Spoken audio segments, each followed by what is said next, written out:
नमस्कार मित्रांनो, मी महेश शर्मा सर. तर बरेच दिवस तुम्ही बघत असाल की काही-काही व्हिडिओ येतात. त्याच्यामध्ये असं सांगतात की अमुक-तमुक जिल्ह्याचे अधिकारी असे बदलले आहेत, त्यामुळे पेपर असा येणार आहे.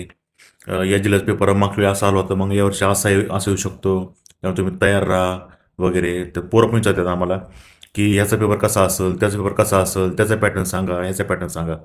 तर लक्ष द्या. साधी गोष्ट आहे.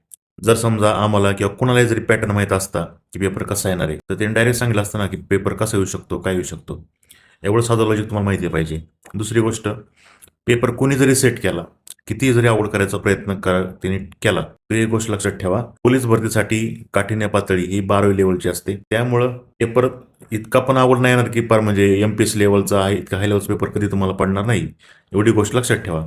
आणि पेपर काढायचा म्हणल्यावर जो कोणी व्यक्ती पेपर काढणार आहे, त्या व्यक्तीला मागच्या वर्षी झालेले जे काही पेपर असतील त्या सर्वांना पुढं ठेवून त्याच्यावर आधारित प्रश्न काढावेच लागतात.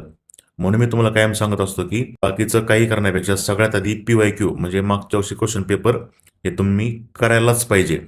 मग तुम्हाला पेपर किती जरी आवड आला तरी काही वाटणार नाही. त्यामुळं असे व्हिडिओ बघणं जरा बंद करा की हा गेलाय तर त्याचा आता तो आलेला आहे, मग आता पेपर कसा येईल, काय येईल. ठाण्याचं अवघड असतं, पिंपरीचं अवघड असतं, मुंबई भाईंदरचं वेगळं असतं.